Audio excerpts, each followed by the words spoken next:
네, 안녕하십니까. 에듀피디에서 행정법 강의하는 이상현입니다. 만나서 반갑습니다. 자, 이번 시간 우리가 행정법 총론에 대한 가장 기본적인 개념들을 알아보도록 하겠습니다. 지금 강의는 가장 기본 강의이기 때문에 기본 용어, 기본 이론, 기본 판례 이런 것들을 한번 살펴보는 시간을 갖도록 하겠습니다.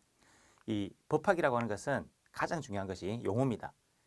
단어를 잘 알면 그 단어 속에서 뜻풀이를 하면 되는 건데 그걸 뭐 여러 가지 복잡하게 암기한다든지 아주 뭐 광범위하게 생각한다든지 이럴 필요는 없습니다.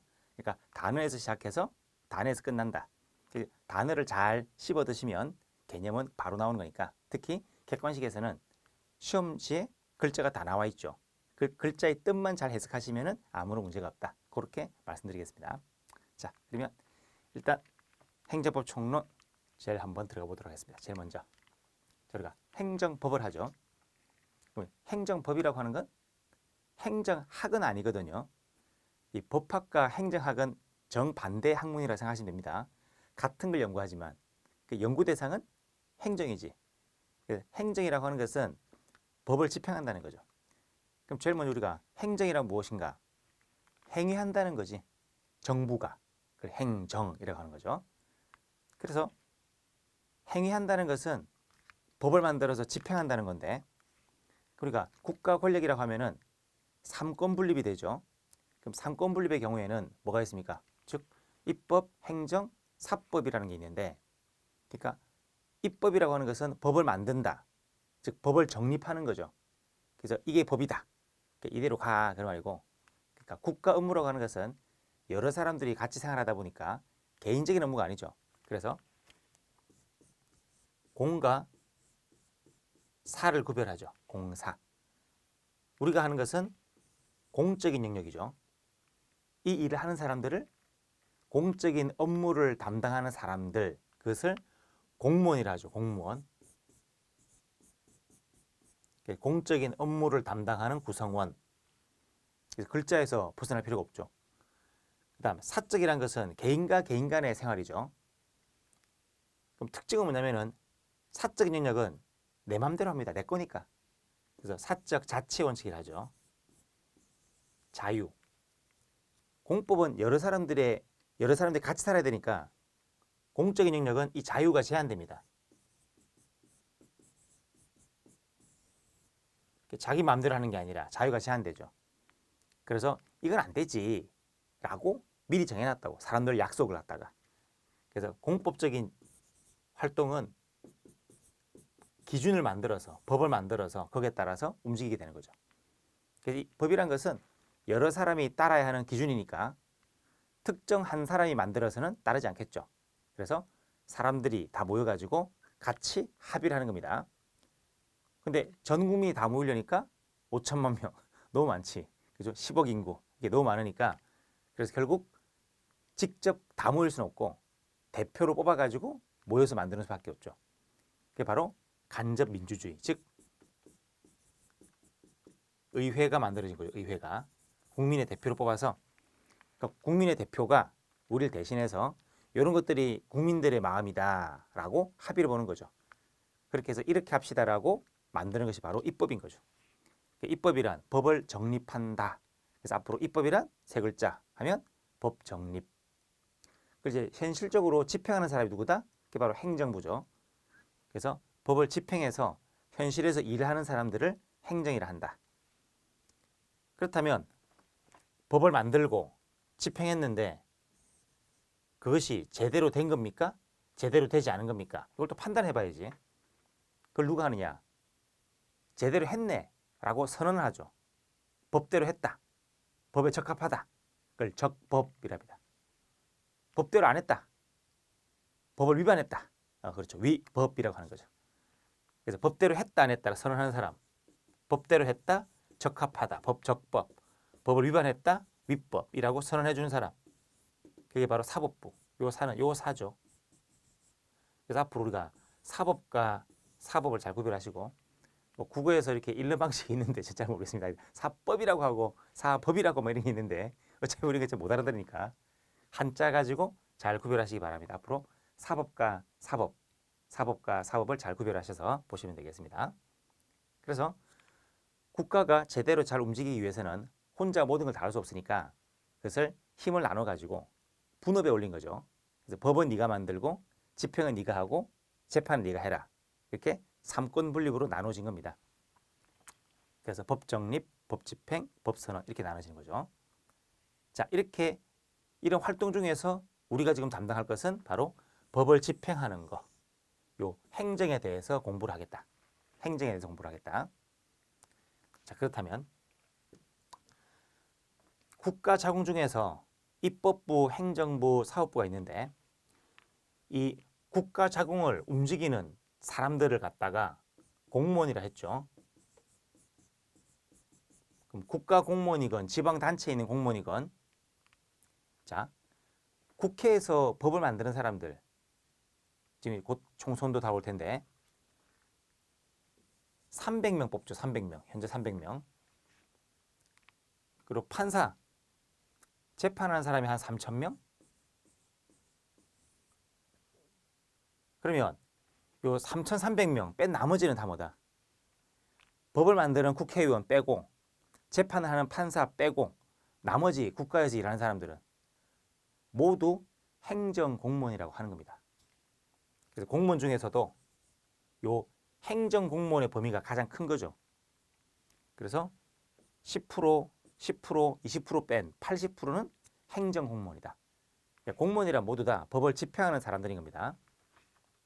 자, 그랬을 때 국회 안에도 행정공무원이 있다 없다? 있다는 거죠. 법원 안에도 행정공무원이 있는 것이고 그래서 행정공무원의 범위는 이렇게 된다는 겁니다. 이렇게 된다는 거죠. 이렇게. 그래서 행정공무원의 범위는 아주 넓다. 이걸 기억하시고 그래서 경찰이든 그죠? 경찰이든 아니면 또는 국회에서 경찰 업무 담당하는 사람도 있고 법원에서 경찰 업무 담당하는 사람도 있죠. 경위 그러죠. 국회 경위직 그러면서 국회 경위직 그다음 법정 경찰 이렇게 하죠.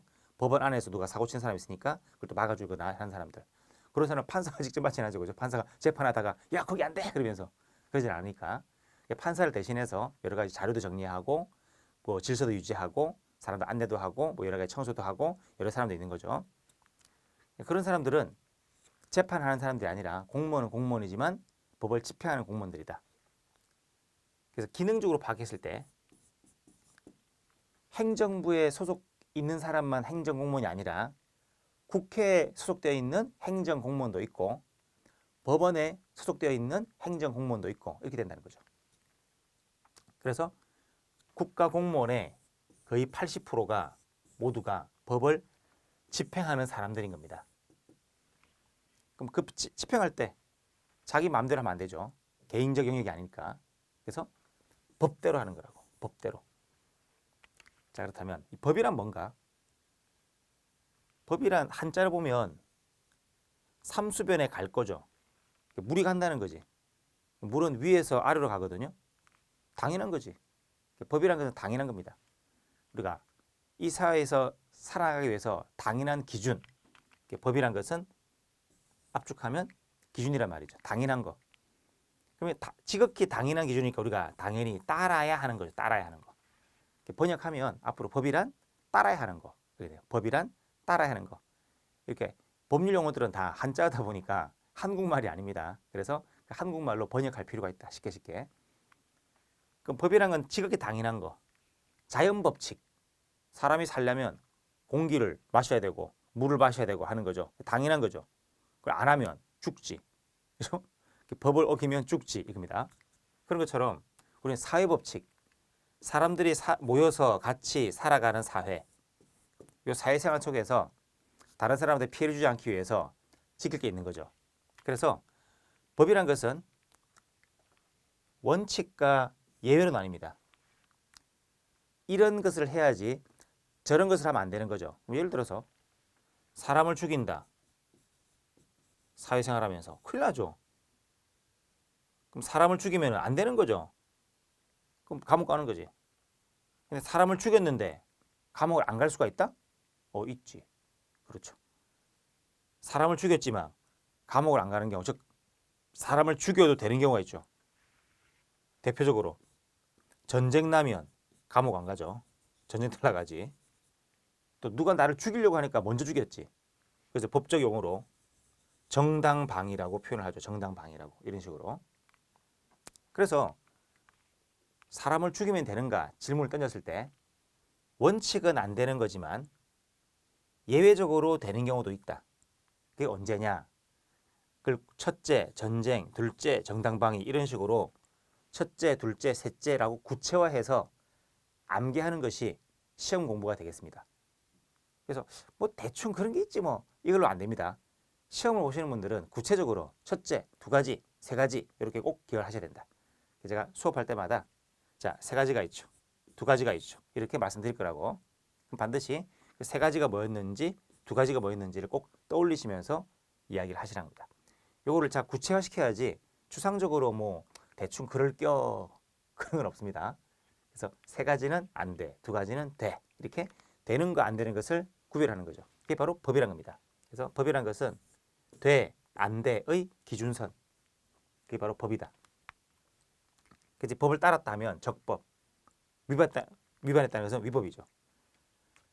그럼 법이라는 건 기준이고 지극히 당연한 상식으로서 우리가 따라야 하는 기준이니까 그럼 이걸 번역하면 그냥 상식이다. 상식. 법이란 당연한 거. 상식이다. 위법이란 몰상식이다. 이 말인 거죠. 그래서 몰상식한 행위를 하지 마라. 사람들이 생각할 때 이게 말이 되느냐 이렇게 하는 거죠. 자, 그래서 이 시험 공부하는 방법은 우리가 이제 행정법이란 행정에 대해서 하는 거다. 행정이란 법을 집행한다. 그래서 앞으로 행정이란 무엇입니까? 그러면 법 집행이라고 기억을 하실 거예요. 단어를 단어로 외우시고 단어를 문장으로 기억하려고 하면 너무 길어지고 암기가 잘 안 됩니다. 그래서 암기한다는 것을 최대한 압축해서 더 압축하면 뭐죠? 그렇죠. 우리가 말하는 앞대가리, 그죠? 앞글자 두 문자라고 두 문자. 두 문자. 말이 좋아 두 문자고 중국말이죠. 한국말로 하면 앞대가리지 앞대가리. 그죠? 앞대가리지. 이렇게 해서 기억을 하는 수밖에 없다고요. 그래서 단어를 문장으로 하지 마시고 단어를 단어로. 그래서 A란 B다. B란 C다. 그렇다면 A는 C다. 이게 법학 문제를 푸는 기본 형식입니다. 우리가 3단 논법이라 3단 논법. A는 B고 B는 C니까 A 이꼴 C다. 이렇게 결론 내린 겁니다. 그래서 이 단어가 연결이 돼야 되면 연결이. 근데 A가 뭐지? 이러고 있으면 연결이 안 되는 거죠. 그럼 문제를 풀 수가 없다는 거죠. 그래서 법을 만들고 집행하고 판단한다. 그 중에서 우리가 할 것은 요 행정이다. 그 다음 법이란 것은 기준이다. 따라야 하는 거. 원칙은 되지만 A의 경우에는 안 된다. 여기 A가 두 가지가 있다, 세 가지가 있다, 네 가지가 있다. 이런 것들을 반드시 암기하시고 그래야 시험장에서 문제를 풀 수 있는 겁니다. 그 다음 행정학이라고 하는 것은 어떤 사회 현상을 많이 갖고 오는 거기 때문에 좀 안정적이라기보다는 변화무쌍하죠. 그래서 행정학은 많이 좀 가변성이 있고 법학은 안정성이 있죠. 그래서 같은 걸 연구하지만 같은 문제를 놓고서 정답은 다를 수가 있다. 그래서 행정학적인 관점에서 행정법 문제를 풀어서는 안 됩니다. 이게 기본이죠. 그래서 행정법이란 행정학과 비교하는 시험이 아닙니다. 행정법이란 특수한 법이기 때문에 가장 기본적인 법, 최고의 법, 헌법, 민법, 형법 이런 거 있죠. 그런 거랑 비교하는 시험 문제지 행정학이랑 비교하는 시험 문제는 아니다라고 하는 거. 그걸 꼭 기억하시기 바랍니다. 자, 그다음 두 번째. 행정법 출제 경향. 자, 출제 경향. 어떻게 나올 것인가? 실학판인데 실정법, 학설, 판례. 실정법상 조문 있죠. 현재 만들어진 조문. 그리고 학자들이 만들어낸 기본 개념, 그리고 원리, 이런 기본 이론. 그다음 판사가 판결한 례, 판례. 이 세 가지가 나오는데 먼저 조문은 규정이 있나? A라는 내용에 규정이 있나 없나? 두 번째는 있다면 어느 법에 있는가? 최근에 이게 또 시험 많이 나오죠. 구체적으로 어떻게 되어 있는가? 즉 원칙은 되느냐 안 되느냐? 예외는 뭐냐? 이런 것들. 그래서 우리가 알고 있는 조문이 크게 많지는 않습니다. 다른 법에 비해서. 그래서 행정법에 대해서 성문화된 게 별로 없기 때문에 극히 일부다 보니까 요 중에서도 우리가 시험 나올 것은 최소한이다. 그 최소한의 기준을 다 합치면 한 대충 한 200개 정도 우리가 필요한 조문이 몇 개 안 되죠? 민법은 천조인데 그죠? 200개면 뭐 껌이지. 그래서 200개인데 문제는 뭐냐면은 요 200개라 하더라도 전부를 다 자세하게 달달달 외우는 게 아니라 별로 그렇게 중요하지 않은 것들은 있나 없나 정도만 확인하시면 되고, 그 다음 조금 중요한 것은 어느 법에 있는가, 그리고 아주 중요한 것은 어떻게 되어 있는가까지 3단계까지. 그래서 그 강약 조절을 잘 하셔야 된다는 겁니다. 물론 그 조절은 제가 해야 될 겁니다. 그래서 이 조문은 이 정도만 알면 된다 이렇게 말씀드릴 거라고. 그 다음 두 번째는 이론 파트인데, 이론은 어떤 내용인가 기본 용어 배우겠죠. 그러다 보면 어떤 쟁점에 대해서 학설을 대립하죠. 긍정설, 부정설. 왜 긍정하느냐, 왜 부정하느냐, 그 이유 개발해 놓은 거고, 잘못된 거지라고 까죠. 깐다는 게 비판이죠. 근데 객관식은 이런 논거나 비판은 잘 안 나온다. 하지만 우리가 원리를 이해하기 위해서는 이런 논거와 비판을 좀 연구해서 어느 정도는 습득을 하고 있어야지, 그래야 암기하지 않아도 풀 수 있는 문제들이 있습니다. 그죠? 그 다음 결론. 과거에는 학자들이 싸우면 그 중에서 통설, 모두 일치하는 견해, 통설의 결론, 또 안 되면 다수설의 결론, 이게 중요했던 거죠. 다수라고 하면 우리나라 행정법 담당하신 분이 몇 명이다. 이게 총합이라는 게 안 나오거든요. 어디까지를 행정법 교수라고 할 거냐. 이게 좀 애매한 거지. 그래서 그 모두 모여가지고 항상 투표하는 것도 아니고, 그러다 보니까 이 다수설이 좀 애매하죠. 누군가가 우리가 다수견이다 그러면은 펄쩍 뛰죠. 반대쪽에서 웃기고 있네 그러면서, 그죠? 우리가 다수견이다 그러면서. 옛날에 싸우다 보니까 서로가 우리가 정답이다라고 싸웠습니다. 그 과정에서 등 터지는 것은 불쌍한 수험생들인 거죠. 그래서 옛날에 학자들이 우기면 그냥 답인 거고, 그럼 내 인생이 내가 노력한 대로 되는 게 아니라 그 우연에 따라서 그 교수님과 내가 인연이 닿는가 이렇게 판단했었는데, 지금은 그렇게 하면 소송 들어가니까 지금은 다수설 같은 게 중요하지 않고, 이론은 학설 자체가 중요한 것은 아닙니다. 이제는. 그럼 가장 객관적으로 볼 수 있는 건 뭐다? 그렇죠. 누구 말이 옳다가 중요한 게 아니지. 누가 정의롭다가 중요한 게 아니지. 누가 정의에 가까우냐. 뭐 이런 게 중요한 게 아니라, 객관식은 라고 점점점 라고 누가 말했느냐, 이게 중요한 거니까. 객관적인 판단. 그래서 학자들은 뭐 다 할 수가 없으니까 법원에 나온 판결이 있죠. 판결은 1심, 2심, 3심이 있는데 주로 우리는 3심 판결, 즉 대법원 판결. 여기서 뭐라고 했는가?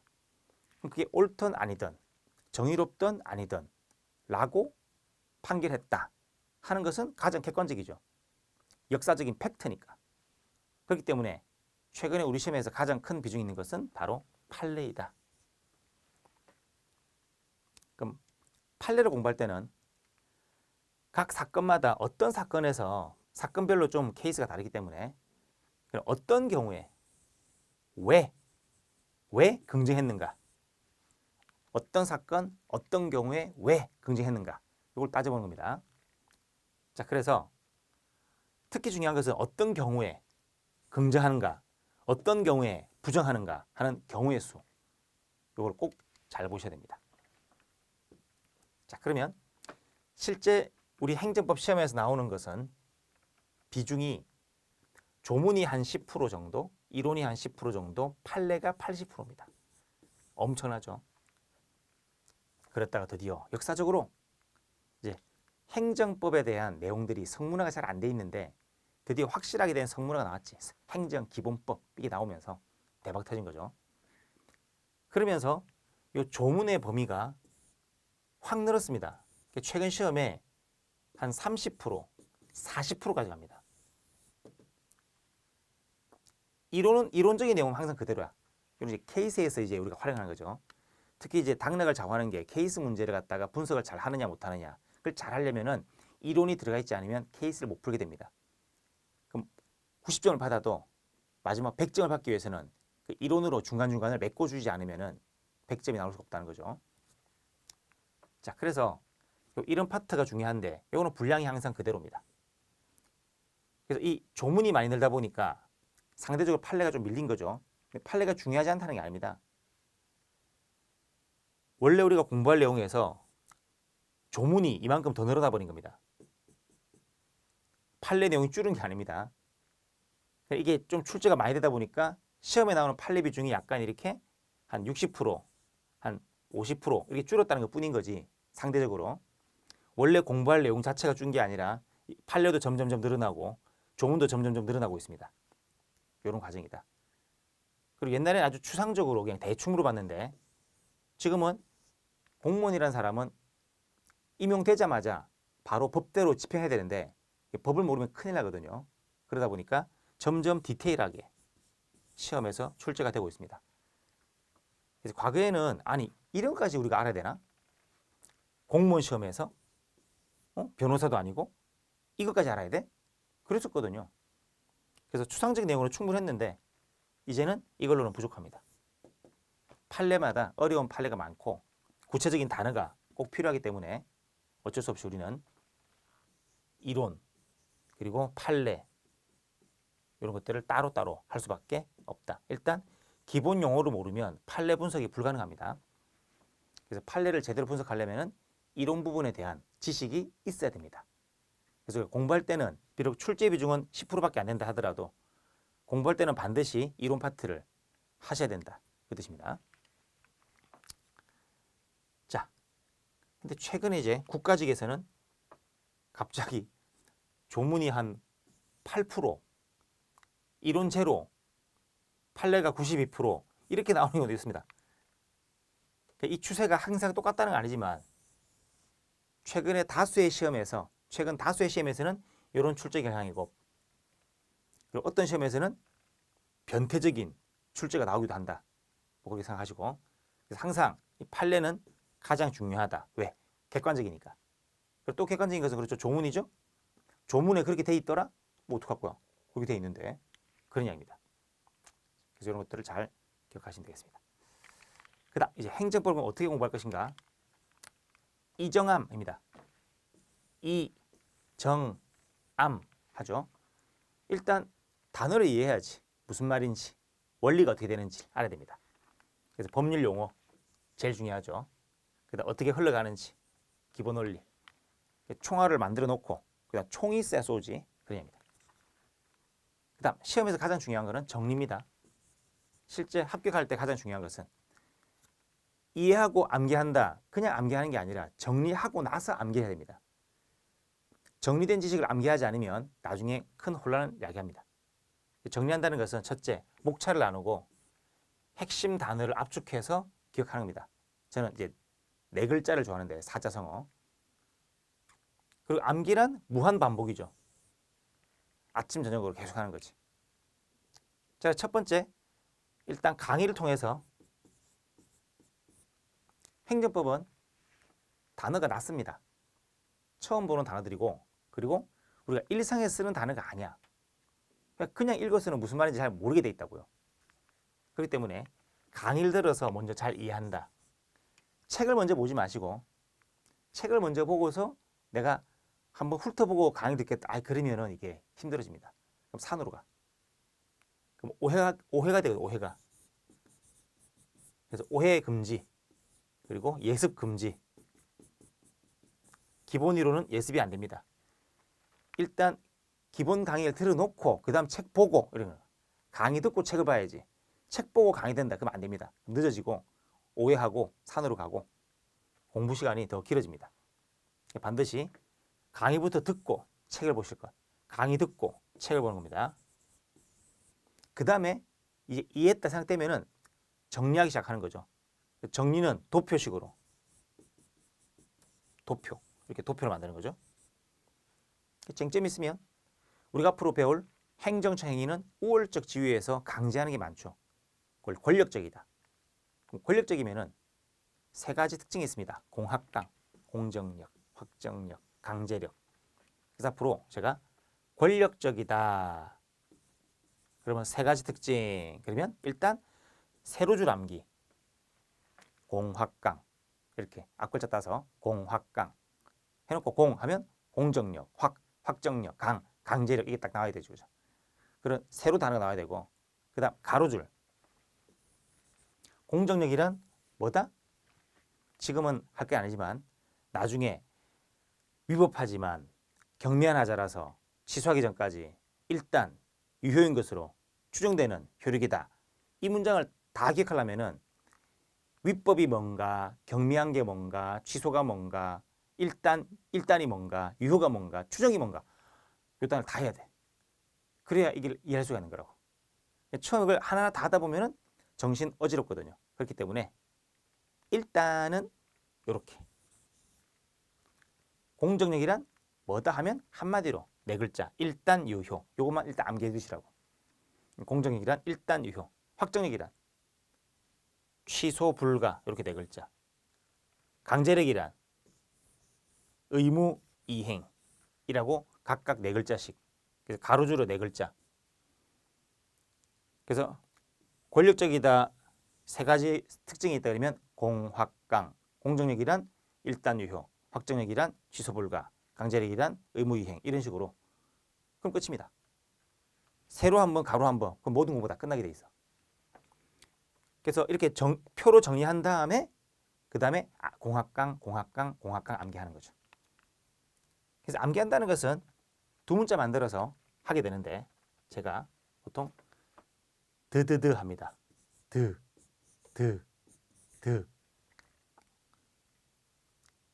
이해는 그림으로 도해, 정리는 도표로, 그 다음 암기는 두 문자로 드드드. 이해하고 정리하고 암기한다. 이해하고 암기하는 게 아니라 반드시 정리한 지식을 암기해야 됩니다. 정리해놓고 앞글자를 따든 뭘 따든 하는 겁니다. 그래서 좌표 찍기 4개 중에 하나, 그죠? 이렇게 하면 요 AB가 있고 CD가 있으면 AC는 O, AD는 X 이게 돼야 되죠, 그죠? 그래서 A만 기억하지 마시고 AC냐, AD냐 이렇게 해서 판단하시는 겁니다. 가령 광주로 간다. 서울에서 광주로 간다. 그럼 어디로 가죠? 남쪽입니까? 동쪽입니까? 서쪽입니까? 광주가 두 군데가 있죠.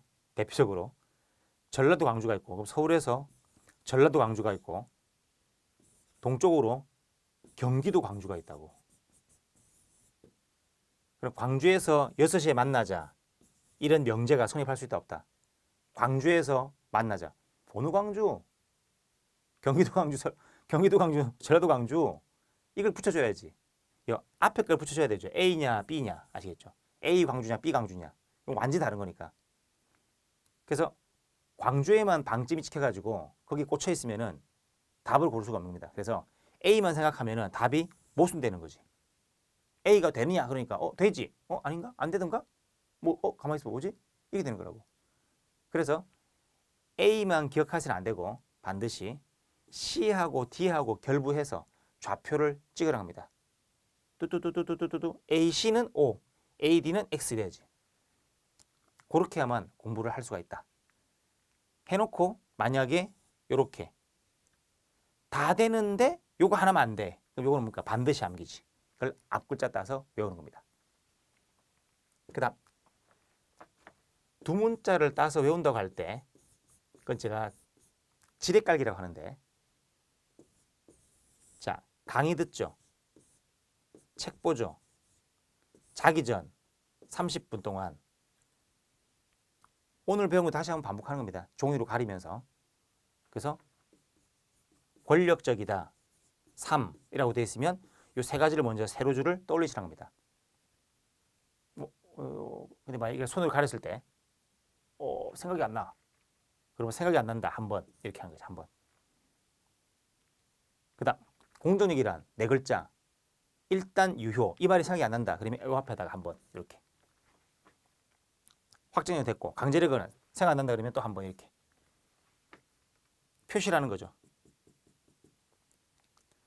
그래서 강의 듣고 책을 보면서 같이 하는 것도 좋습니다. 같이 하는 것도. 여기서 한번 표시하고 자기 전 30분. 책 볼 때 이렇게 표시한 거 있죠. 표시한 걸 한 번 더 보는 거지. 권력적이다. 특징 세 가지. 기억이 안 난다? 그럼 한 번 더. 공정력이란 뭐다? 아, 또 기억이 안 난다. 그럼 한 번 더 이렇게. 그다음 제일 중요한 거는 내일 아침에 일어나자마자 눈 뜨자마자 30분. 이때 하는 거죠. 그때는 한 번 표시된 게 아니라 두 번 표시된 거. 권력적 공학강 됐다. 생각이 안 나면 또 한 번, 또 한 번 이렇게. 공정력이다. 이제 알겠다. 그럼 너 패스하고. 그러면 세로가 안 이어지는지 가로가 안 이어지는지 횟수가 있죠.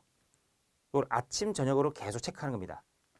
제일 중요한 것은 푹 자고 나서 다음날 눈 뜨자마자 이때 암기하는 것이 오랫동안 남는다. 저는 경험적으로 알게 된 건데 실제로 어떤 과학자가 연구를 했더라고요. 이때 외우는 게 가장 좋다고. 한번 논문을 찾아보시고 찾아드리지 못하겠습니다. 자, 그래서 강의할 때 한 번 듣고 책 볼 때 한 번 보고 그리고 자기 전에 한 번 보고 깨어나서 한 번 보고 같은 내용을 이틀 동안 4번을 보는 거죠. 이렇게 무한 반복인 거죠. 그리고 일주일 뒤에 일요일 아침에 제일 체크 많이 된 거 한 번 더 확인하고 또 모르면 한 번 더 이렇게. 그러면 보고 나서 3시간 뒤에 보고 나서 2시간 뒤에 보고 나서 3시간 뒤에 보고 나서 10시간 뒤에 보고 나서 이렇게. 시간적인 간격을 두라는 거죠. 암기한다는 것은 집중적으로 본다고 외워지는 게 아니라 시간적인 간격을 두고서 띄엄띄엄 봐야만 되는 겁니다. 그래서 이걸 제가 이름하여 지뢰깔기라고 합니다. 두 문자 만들어서 지뢰깔기 한다. 지뢰깔기. 지뢰처럼 까는 거죠. 그래서 공부할 때 자 이렇게 노트가 있으면 여기는 앞글자, 여기는 단어, 여기다가 공확강 적는 거죠. 공확강 적고 여기는 공정력, 확정력, 강제력 이 정도로 내가 외웠던 앞글자. 그래서 요게 익숙해지면 시험 문제 풀 때 아주 요긴합니다. 요긴한 게 아니라 이걸 암기하지 않으면 문제가 안 풀립니다. 사실 비교를 못 하다 보니까 맨날 광주 그러고 광주 혼자서 광주 그래서 어디로 가? 막 하고 있어. 어디 가니? 그랬더니 광주 가는데요. 어딘지 아니? 그냥 가는데요. 이건 안 되는 거죠. 어딘지 알고 해야지. 전라도 광주인지 경기도 광주인지 그냥 가다가 광주만 가면 되겠죠? 편말이 있길래 갑니다 그냥. 그렇게 한참을 가는 사람들이 많습니다. 반드시 처음부터 똥인지 된장인지 알고 들어가시라는 겁니다. 그죠? 그래서 알고 들어가야지 안 그러면은 이게 참 낭패를 본다. 그 뜻입니다. 그래서 이 무한 반복으로 하기 위해서는 압축해야 돼. 문장 전체를, 책 전체를 통째로 암기하기란 분량이 너무 많아서 반복할 수가 없어. 그러니까 짧은 시간에 많이 반복하려면 줄여야지. 줄이면은 결국 앞글자만 남죠. 그래서 이게 익숙하지 않으시는 분도 있지만 법학 공부할 때는 이 앞글자 따서라도 물론 앞글자 안 따도 이게 그냥 한 번 보니까 다 외워진다. 그런 사람은 앞글자 필요 없죠. 그런 사람은 우리 사회에 0.1%도 없죠. 0.1%도. 있다 한들 내가 그 0.1%가 아니죠. 저를 포함하여. 그죠? 우리는 그런 0.1%에 들어갈 수가 없습니다. 그럼 어떻게 한다? 이런 짓을 해야지 뭐. 합격하기 위해서는. 그럽니다. 자, 그러면 이제 행정법 강의라고 하는 것은 말씀드린 것처럼 이론 강의가 있고 판례 강의가 있고 문제 강의가 있습니다. 그래서 모의고사 연습하기 전까지 여기까지가 사실은 모두 다 이론 강의다라고 생각하시면 됩니다. 국어, 영어 이런 것들은 이론 강의와 문제 강의가 있죠. 그리고 이론만 배우면 문제를 풀 수 있죠. 솔직히 이론을 안 배워도 문제는 풀 수 있죠. 지금까지 배워온 게 있으니까. 근데 행정법은 생전 처음 보는 용어들입니다. 한 번도 보지 못한 용어들이지. 그러니까 이론을 공부한다고 해가지고 바로 문제가 풀리지 않습니다. 그래서 이론, 공식 같은 거 추상적으로 외우신 다음에 그 다음에 문제 보면서 구체적으로 판례를 분석하면서 문제 푸는 요령까지 이런 말은 저런 말이다. A라고 돼 있지만 요거는 B라고 해석되는 것이다라고 배우고 들어가야 문제가 풀리는 거지. 이론만 열심히 외웠다고 문제가 풀리진 않습니다. 그리고 문제를 풀기 전에 일단 심화 단어가 필요하죠. 그 심화 단어는 판례에 나와 있거든. 근데 판례라는 게 참 그렇습니다. 치사하게 행정법 판례인데 행정법만 나오지 않습니다. 행정법만 나오는 게 아니라 여러 가지가 다 나와. 뭐 그러니 이게 참 어떻게 할 수가 없는 거죠. 민법도 있고 민소법도 있고 형법도 있고 그런 단어들 우리가 배우는 단어가 아니라고. 결국 그런 단어는 책에 안 나와 있다고요. 그래서 일일이 또 다른 거 뭐 찾아가지고 막 본다. 아이 그럴 수 없지. 그래서 강의를 통해서 판례에 나와 있는 단어들을 다 배우시라는 겁니다. 심화 단어. 그리고 좋은 게 뭐냐면 어차피 행정법은 이 판례가 거의 대부분이죠. 그러니까 이 스토리만 기억하고 있으면은 그 판례가 그대로 나옵니다. 그냥. 그러니까 스토리 알고 있으면 우리가 답을 알고 외우고 들어가는 거야. 똑같아. 100% 똑같다고. 다만 이제 그 판례를 약간 문장을 바꾸지. 막 이상하게 바꾸지는 않습니다. 잘 가다가 뭐뭐 긍정한다를 그냥 부정한다. 이 정도로 바꾸는 거지. 90%의 판례들은. 가끔 막 뒤집어 가지고 막 이렇게 하다 보니까 오히려 출제 오류가 생기는 경우도 있습니다. 비판이 많죠. 그래서 출제하시면 되게 조심스럽습니다. 내가 그래도 교수인데 말이지. 딱 출제했는데 출제 오류 10에 걸린다. 그럼 쪽팔리는 거지 이게. 그게 문제가 되는 거라고. 그래서 우리 시험에는 판례 그냥 그대로 나오니까 미리 판례 공부하고 들어가면 그냥 그 판례 나온다. 그러니까 답을 외웠느냐 못 외웠느냐 차이인 거지. 이해했느냐 안 했느냐 차이가 아닙니다. 우리 머리는 다 똑같기 때문에 누구든지 다 비슷하게 이해합니다. 비슷하게 암기합니다. 하지만 누가 한번 듣고 들어갔느냐 그게 중요한 거죠. 자, 그래서 이론, 판례, 문제로 진행이 될 텐데 이론, 행정법 문제를 푸는 기본 공식의 이해와 정리가 필요하죠. 도회식 이해, 도표식 정리. 판례 보면서 시험에 나오는 중요 판례들 암기하시는데 요거는 그냥 기본 용어에 관한 이론 강의고 요거는 심화 용어에 대한 이론 강의다라고 생각하시면 됩니다. 그리고 문제풀이는 문제를 통해서 연습하는 겁니다. 문제 푸는 연습을. 그래서 문제 푸는 연습으로서 넓게 말하면 이것까지도 이론 강의다. 여기가 끝나야 드디어 여러분 스스로 문제를 풀 수 있는 능력이 생깁니다. 그래서 다른 과목처럼 이론만 끝났다고 바로 문제가 풀리지는 않습니다. 그래서 이론 강의, 판례 강의, 문제 강의 이 세 가지가 다 끝나야 혼자서도 잘해요. 할 수가 있습니다. 그냥 이거. 그다음 우리가 앞으로 배울 것이 행정소송인데 자, 행정소송 크게 두 가지가 있습니다. 제가 앞으로 이렇게 할 텐데 그러면 자 행정소송은 두 가지가 있다 하면 방금 그림 있죠. 그 세로 줄을 먼저 암기하시라고. 두 가지가 있다. 뭐? 취소와 배상이죠. 줄여서 취배. 앞으로 취배. 그럼 취소한다는 건 뭐냐? 소멸입니다. 취소란 뭐다? 소멸이다. 뭘? 행정청이 한 처분의 효력을 소멸하는 거죠. 언제? 위법할 때. 몰상식할 때. 배상소송이다. 돈 달라지 뭐. 돈은 금전 이라고 하는 거죠. 금전 회복이다. 네 글자로 줄이면 언제 돈 달라고 하죠? 국가가 잘못했을 때, 즉 정상이 아닐 때, 위법할 때. 그럼 취소하는 소송과 배상소송의 공통점은 행정작용이 위법할 때죠. 이게 공통점인 거죠. 그래서 이렇게 물어봅니다. 행정작용이 위법할 때 국민이 싸울 수 있는 방법 두 가지는 취배다 하는 거죠. 자, 그럼 예를 들어서 행정청이 조세를 부과하죠. 돈 내라 그 말이지. 그 말은 돈 낼 의무를 부여하는 거죠. 이것은 반드시 법에 따라서 해야 됩니다. 근데 법을 안 따랐어. 위반했지. 그것을 위법이라 하죠. 그럼 위법한 조세 부과는 이 의무가 잘못된 거지.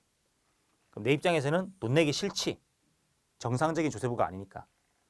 그럼 이 처분을 하지 마라. 의무를 부여한 원인 제공이니까 원인을 제거하면 결과도 사라지겠죠. 그럼 내가 돈을 낼 필요가 없지. 그렇게 구제를 받는 거죠. 냈다 하더라도 잘못 낸 거니까 돌려받겠지. 그래서 요 원인을 제거하는 행정청의 행위를 없애는 그런 소송을 우리가 취소송이라고 이야기를 하는 겁니다. 소송이란 법원에 제기하는 거죠. 그래서 법원에다가 요구하는 것이 행정행위를 없애주세요 하는 거지. 하지 마세요 이렇게 하는 겁니다. 요런 게 하나 있고, 그 다음 경찰이 국민들한테 총을 쏠 수 있죠. 무기 사용권이 있으니까. 물론 정상적인 사람한테 총 쏘면 또라이인 거죠. 총 쏘는 것도 맞듯이 법대로 쏴야 됩니다. 그걸 위반하면 위법하죠.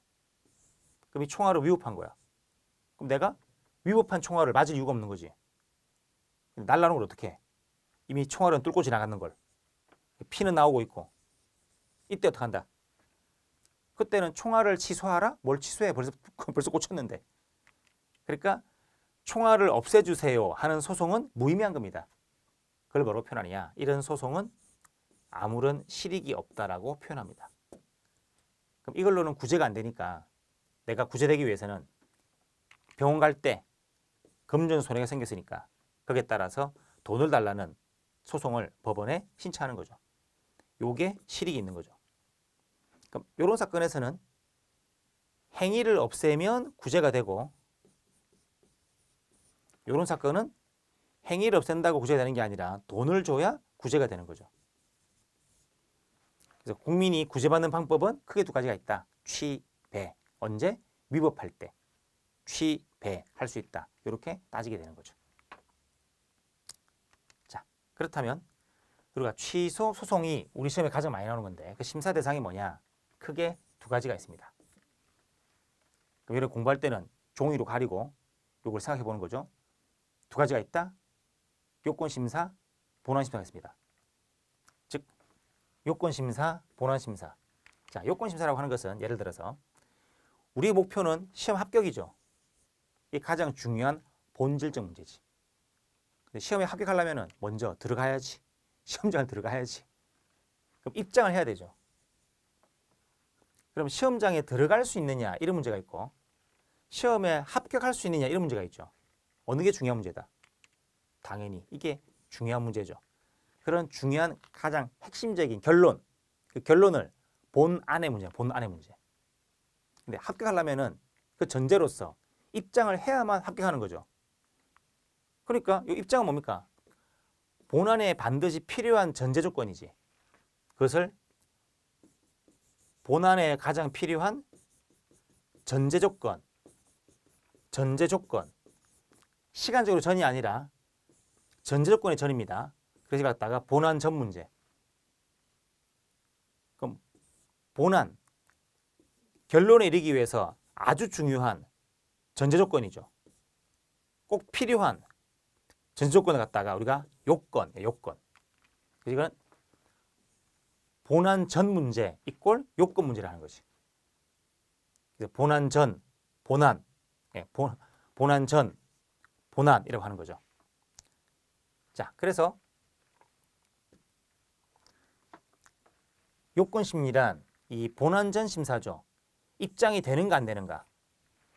그러면 입장이 되는가 안 되는가는 성적이 좋아야 됩니까? 수험표가 있어야 됩니까? 그렇죠. 수험표가 있어야 되는 거지. 수험표가 있는가 없는가 그게 심사 대상이라고요. 그래서 입장의 조건, 그 다음 합격하려면은 접수했다고 다 합격하는 게 아니죠. 시험을 잘 쳐야 합격하는 거지. 그럼 성적이 좋은가 안 좋은가 이걸 심사하는 거죠. 그게 바로 본안 심사입니다. 그래서 입장 여부를 심사하는 것을 본안 전 심사 또는 요건 심사라고 하는 것이고, 합격할 수 있는가 심사하는 것을 본안 심사라고 하는 거죠. 그래서 요건 심사, 본안 심사 두 가지가 있다. 그럼 요건 심사는 소송을 제기할 수 있는가, 소송의 가능성, 소송의 가능성의 조건을 심사하죠. 그런 조건을 소송의 가능성 조건을 소송 요건이랍니다. 소송 요건. 앞으로 소요. 그 다음 들어갔으면 이제 합격이 될 건가? 그것은 행정청이 잘했냐 못했냐 따지는 겁니다. 그럼 행정처분이 적법인가 위법인가? 행정처분이 적법하기 위한 요건은 처분 요건입니다. 처분 요건을 심사하는 거죠. 그래서 이기느냐 지느냐를 심사하는 거죠. 자, 그래서 취소송의 심리 대상은 크게 두 가지로 나누는데 요본, 요건 심사는 대표적으로 세 가지 있습니다. 원대협, 원고 적격, 대상 적격, 협의의 소익. 원고란 소송을 제기하는 자죠. 반대는 피고 적격. 한마디로 시험장 들어가려면은 수험표가 있는 사람이 입장할 수 있죠. 그게 바로 원고 적격 이런 말인 것이고, 그다음 대상은 우리가 시험 볼 대상은 주관식이다, 객관식이다. 객관식이죠. 객관식 이냐 아니냐 이런 문제죠. 그럼 우리가 시험 볼 대상이 되는가 안 되는가 그 말인 거죠. 수험표가 있는가 없는가는 시험을 칠 수 있는, 입장할 수 있는 사람이 되는가 안 되는가 이런 문제가 원고 적격, 원고가 될 수 있는 적합한 자격, 수험생이 될 수 있는 적합한 자격인 거죠. 그 다음 수험표를 갖고 있고 객관식 문제를 받았는데 시험 치는 그날 가야 되죠. 그 전날에 가거나 다음날 가면은 의미가 없죠. 그날 가야 합격할 수 있는 현실적 가능성이 있지. 그래서 소송도 적재적소에 해야만 실익이 있는 거죠. 그래서 협의, 좁은 의미의 소익이란다. 소익. 소익이 있느냐 없느냐. 즉 그날인가 아닌가 이렇게 따지는 거죠. 그러면 수험표가 없거나 아니면 내가 객관식 문제가 아니거나 시험차는 아니거나 OR이죠. 이 셋 중에서 어느 하나라도 없으면 입장이 불가능하죠. 그죠? 그래서 이 중에 어느 하나 빠지면 집에 가 합니다. 판사가. 너는 소송 들어올 자격이 안 돼. 가. 이러는 것이. 그런 판결을 우리가 각하 판결.